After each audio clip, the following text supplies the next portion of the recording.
دارد. شما هستید که مسئولیت بزرگ حفظ و حراست را از ارزش‌های دینی و ملی را بر عهده خواهد داشت.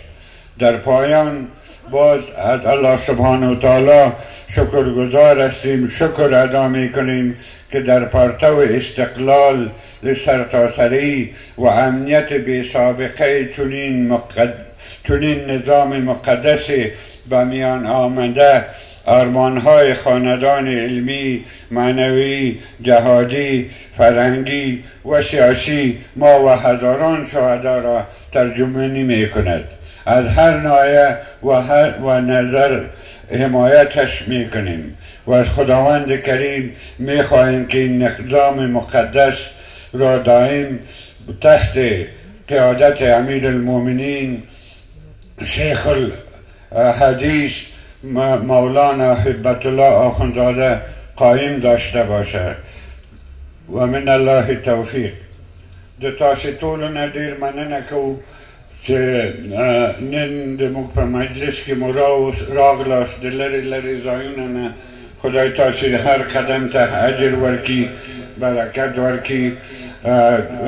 دلته نن د میلاد نبی صلی الله علیه وسلم تجلیل او د نور المشایخ صاحب قدس الله سر العزیز عرس مبارک و په دا کې د تاسو ټولو نه ډېر مننه کوم چې راغلاست. الله تعالی تاسو ټولو ته اجر ورکړي. ډېر خوشحاله یو چې په یو فضا د آزاد افغانستان له اشغال نه خلاص افغانستان په فضا کې تاسو حضور کې قرار لرو او په دا خانقاه عالی نقشبندی مجدده کې یو بل سره دلته الحمدلله ناست یو. خلفا دلته موجود دي، سالکان موجود دي و حضرات کرام هم اکثریت موجود دي راغلی دي.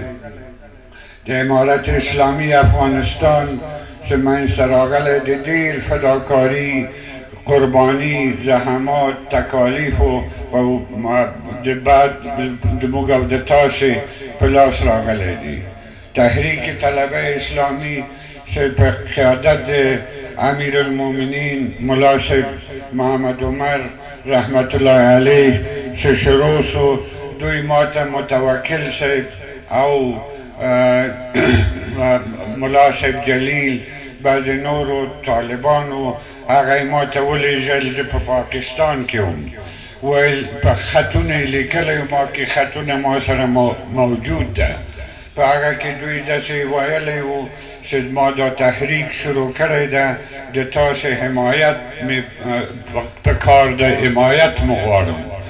ما ورته ولیکل بیرته مکتوبونه ما په خیال د ما په یادېږي 101 مکتوب ما ولیکل پخوانی جهادي قماندانانو ته په دا یوه شپه کې، ولې چې دوی سهار بیرته تلل چې باید په تماما معنا د دا اسلامي تحریک، د صلح او د ثبات تحریک، د عدالت تحریک، د اسلامیت تحریک دپاره خپل هیڅ نوع دریغ همکاری دریغ مکوی، پامامیز مقاومت ما وکوی.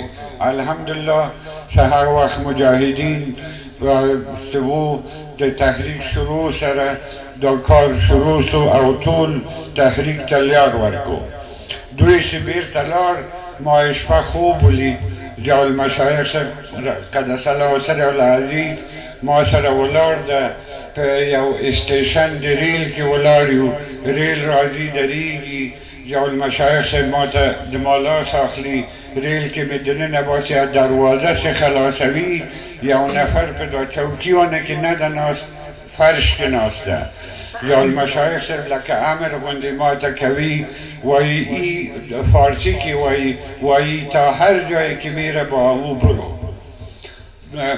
دوی ریل نه تشریف راوړي، کته راځي، ریل روان کېږي، زه دی ته ګورم دی ما ته نه پېژنم چې دا څوک ده.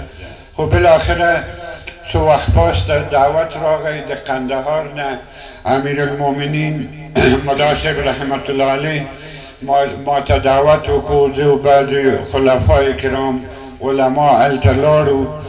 موږ هغه سالون کې چې کېنول سوی و هلته ناست و، دروازه خلاص و چې ملا صاحب را دا